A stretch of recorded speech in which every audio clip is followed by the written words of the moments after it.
आपको लड़ाएंगे, फिर जाति के नाम पर आपस में लड़ा करके अलग अलग कैटेगरी करेंगे और फिर कहेंगे कि भाई आपका आपसी विवाद है, इसलिए इसमें से एक हिस्सा मुसलमान को दे देते हैं। और इन्होंने किया है। कांग्रेस ने कर्नाटक में मुसलमानों की कुछ जातियों को ओबीसी में शामिल करके ओबीसी का आरक्षण मुसलमानों को दे दिया। आंध्र प्रदेश में कांग्रेस की जब सरकार थी उसने किया। एक होड़ सी लग रही है। बहनों और भाइयों, ये देश को बचाने का चुनाव है।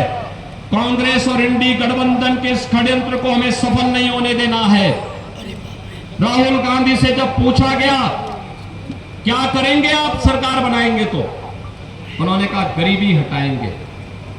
एक पत्रकार ने पूछा गरीबी तो आपकी दादी भी हटा रही थी, वो बेचारी हटाती हटाती चली गई, तो उन्होंने कहा हाँ मैं एक झटके में हटा दूंगा। याद करिए 1970 में श्रीमती इंदिरा गांधी जी ने गरीबी हटाओ का नारा दिया था। गरीबी तो हटी नहीं, लेकिन नारा 54 वर्ष के बाद भी उनका नाती वही नारा लगा रहा है, गरीबी हटाएंगे।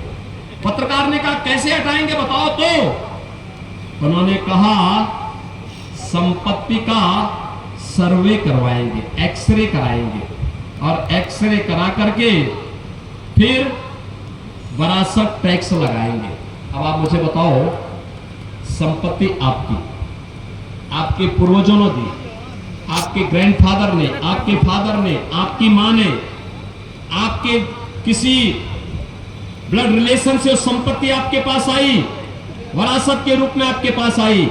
कांग्रेस कहती है उसमें हम विरासत टैक्स लगाएंगे। ये विरासत टैक्स का मतलब जानते हैं आप क्या है? विरासत टैक्स का मतलब है आधी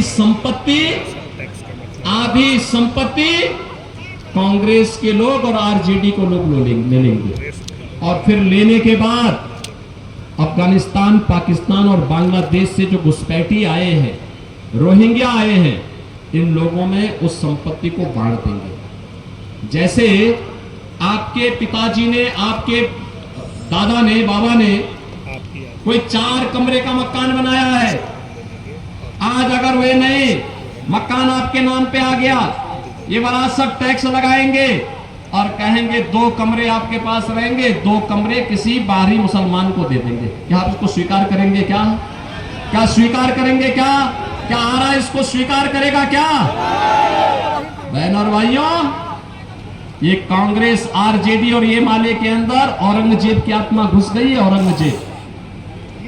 औरंगजेब मुगलों का सबसे क्रूर बादशाह हुआ। कोई शरीफ मुसलमान भी अपने पुत्र का नाम औरंगजेब नहीं रखता है। इसलिए नहीं रखता है क्योंकि औरंगजेब ने सबसे पहले अपने भाई की हत्या की, फिर अपने बाप शाहजहां को, जिसने आगरा का ताजमहल बनाया था, उसको कैद किया।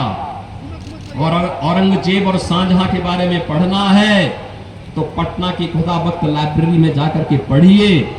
वहां पर इसके बारे में वो लिखता है शाहजहां कि तुझ जैसा कमबख्त पुत्र किसी को पैदा न हो, तूने जीते जी मुझे एक बूंद पानी के लिए तरसाया है। तुझसे अच्छा तो ये हिंदू है जो अपने बड़े बुजुर्गों का सम्मान करता है और मरने के बाद भी उनको श्राद्ध और तर्पण देकर के उनको जल देने का काम करता है। बहनों और भाइयों, औरंगजेब ने हिंदुओं पर एक कर लगाया था, उसका नाम था जजिया कर।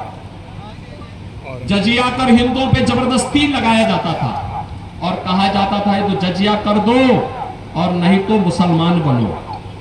बहनों और भाइयों, व्यापक पैमाने पर उसने धर्मांतरण किया था। एक कांग्रेस, आरजेडी और ये माले का विरासत टैक्स औरंगजेब का ही जजिया कर है।